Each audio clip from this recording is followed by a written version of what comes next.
এ দেখো 7 হাঁস কীভাবে চলে, কত কম হাঁস দিয়েছি দেখো। 7 হাঁস দিয়েছি, দেখো 7 হাঁস কীভাবে চলে। 1 সেকেন্ডে 7 বার আপ ডাউন হচ্ছে, বুঝতে পারছো? 1 সেকেন্ডে 7 বার আপ ডাউন হচ্ছে, তবে সেটা 7 হাঁস হলো। এবার এর থেকে একটুখানি ফ্রিকোয়েন্সি বাড়িয়ে দেখি। হ্যালো এভরিওয়ান, সকলকে আমাদের চ্যানেলে স্বাগত জানাচ্ছি। আজকে আমি তোমাদেরকে স্পিকার ফ্রিকোয়েন্সি নিয়ে বলবো, যে একটা স্পিকার থেকে কীভাবে ফ্রিকোয়েন্সি উৎপন্ন হয় বা একটা স্পিকার থেকে আওয়াজ কীভাবে তৈরি হয়। তো সেসব কিছু নিয়ে আজকে আমি তোমাদেরকে ক্লিয়ার করে বলবো। তো সবার আগে বলে দিই ফ্রিকোয়েন্সি বা আওয়াজ কীভাবে তৈরি হয়। তো যে কোনো জিনিস ভাইব্রেশন হলে বা কম্পন হলে তো সেখান থেকে আওয়াজ বা ফ্রিকোয়েন্সি তৈরি হয়। যে জিনিস যত বেশি কাঁপবে তার থেকে তত বেশি ফ্রিকোয়েন্সি তৈরি হবে। মানে 1 কিলো ফ্রিকোয়েন্সি, একটা স্পিকার 1 সেকেন্ডে 1000 বার কেঁপেছে বা 1000 বার তার পেপারটা আপ ডাউন হয়েছে, তবে সেখান থেকে 1 কিলো ফ্রিকোয়েন্সি বেরিয়েছে। আর 20 হাজ মানে 1 সেকেন্ডে স্পিকারটার পেপার 1 সেকেন্ডে 20 বার কেঁপেছে, তবে সেখান থেকে 20 হাজ উৎপন্ন হয়েছে। আর একটা মানুষ কত দূর পর্যন্ত শুনতে পারে সেটা বলে দিই। একটা মানুষের কান 20 থেকে 20 হাজার পর্যন্ত শুনতে পারে, মানে 20 হাজ থেকে 20 হাজার হার্টস পর্যন্ত শুনতে পারে। তো 20 হাজার হার্টস মানে হচ্ছে 1 সেকেন্ডে 20 হাজারটা কম্পন তৈরি করা বা ভাইব্রেশন তৈরি করা 1 সেকেন্ডে, বুঝতে পেরেছো? তো এইভাবে ফ্রিকোয়েন্সি তৈরি হয়। তো তোমাদের কিছু ডেমো দেখিয়ে দিচ্ছি। এ দেখো 7 হাঁস কীভাবে চলে, কত কম হাঁস দিয়েছি দেখো। 7 হাঁস দিয়েছি, দেখো 7 হাঁস কীভাবে চলে। 1 সেকেন্ডে 7 বার আপ ডাউন হচ্ছে, বুঝতে পারছো? 1 সেকেন্ডে 7 বার আপ ডাউন হচ্ছে, তবে সেটা 7 হাঁস হলো। এবার এর থেকে একটুখানি ফ্রিকোয়েন্সি বাড়িয়ে দেখি। এই দেখো এটা হচ্ছে 20 হাঁস, মানে 1 সেকেন্ডে 20 বার আপ ডাউন করবে।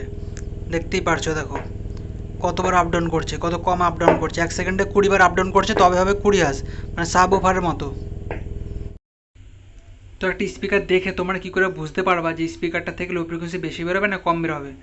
তো ম্যাগনেটের উপর যে লোহাটা তোমরা দেখতে পারছো, এই লোহা দুটো যত বেশি পাতলা হবে সেই স্পিকার থেকে তত বেশি লো ফ্রিকোয়েন্সি বেরোবে, বুঝতে পেরেছো? আর ম্যাগনেটের উপরে যে লোহা দুটো দেখতে পাচ্ছ, এই লোহা দুটো যত বেশি পাতলা হবে সেই স্পিকার থেকে তত বেশি লো ফ্রিকোয়েন্সি বেরোবে, ঠিক আছে? তো এই স্পিকারটার এখানে একটা উঁচু কেন দিয়েছে, এই জায়গাটা দেখতে পাচ্ছ যে একটা উঁচু দিয়েছে, মানে গর্তটা বেশি দিয়েছে। কেন দিয়েছে? কারণ low frequency speaker voice coil যদি ওভার ড্রাইভ হয়, তখন সেই কয়েলটা কী হয়, উপরের দিকে কম ভিতরের দিকে বেশি আসে, মানে নিচের দিকে বেশি টানে, মানে নিচের দিকে বেশি টানে ভয়েস কয়েলটা। তো সেই ভয়েস কয়েলটা যাতে টিওকে বাড়ি না খায়, তো তাই জন্য এটা এখানে একটু উঁচু দিয়েছে, গর্তটা বাড়িয়ে দিয়েছে, গ্যাপ হাইটটা বাড়িয়ে দিয়েছে। কিন্তু তাও অনেকে ওভার ড্রাইভ করে ফেলে, তো তাই জন্য ফটফট আওয়াজ হয়। তো আমি বলবো যে একটা 500 ওয়াটের লো ফ্রিকোয়েন্সি স্পিকারকে 1000 ওয়াটের বেশি দিও না, তবে এটা ওভার ড্রাইভ হয়ে যাবে, তখন ফটফট আওয়াজ হবে। তখন তোমরা বলবে স্পিকার খারাপ, কিন্তু স্পিকার খারাপ না, তোমাদের ওভার ড্রাইভ হচ্ছে তাই জন্য স্পিকারটা ফটফট হচ্ছে, ফটফট আওয়াজ হচ্ছে। তো লো ফ্রিকোয়েন্সি বেশিরভাগ স্পিকারই ফটফট আওয়াজ হয় যদি ওভার ড্রাইভ করা হয়। তো তোমরা বুঝতে পারলা। আর একটা কথা বলে দিই, লো ফ্রিকোয়েন্সি কী করে বুঝবা যে বেশি হচ্ছে না কম হচ্ছে, এটা দেখে তো বুঝবাই, কিন্তু এটা পুরোটা না। ভয়েস কয়েল, পেপার, স্পাইডার, ম্যাগনেটের পাওয়ার সব কিছু দেখতে লাগে, কিন্তু অত কিছু তো আমরা দেখতে পারি না। তো তাই জন্যই বলে দিচ্ছি, নর্মালি তোমরা এটা দেখে বুঝতে পারবা যে স্পিকারটা লো ফ্রিকোয়েন্সি স্পিকার না না মিড বেস, মানে লো ফ্রিকোয়েন্সি স্পিকার, মানে স্পিকার থেকে লো ফ্রিকোয়েন্সি বেশি দেবে না কম দেবে, এটা দেখে তোমরা নর্মালি বুঝতে পারবা। তো কেন আওয়াজা কোম্পানি 15 ইঞ্চি 500 ওয়াটের মধ্যে এত পরিমাণ লো ফ্রিকোয়েন্সি দিয়েছে, মানে 33 হার্জ দিয়েছে, বুঝতে পেরেছো? তো কেন দিয়ে সেটাও তোমাদেরকে বলে দিচ্ছি।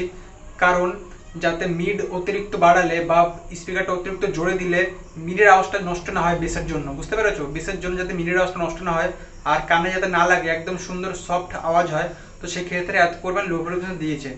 তো তোমাদের যদি বুঝতে অসুবিধা হয়, তোমাদের কাছে যদি অন্য কোনো স্পিকার থেকে থাকে 40 হার্জের বা 50 হার্জের, তো তার সাথে আহুজা কোম্পানির কম্পেয়ার করে দেখো বাজিয়ে, যে আহুজা কোম্পানির স্পিকারের যে মিডের আওয়াজটা বা বেসের আওয়াজটা অতিরিক্ত সফট আসে, মানে কানে লাগবে না, একদম সুন্দর আওয়াজ, যতই জোরে দাও কানে লাগবে না, সুন্দর আওয়াজ আসে।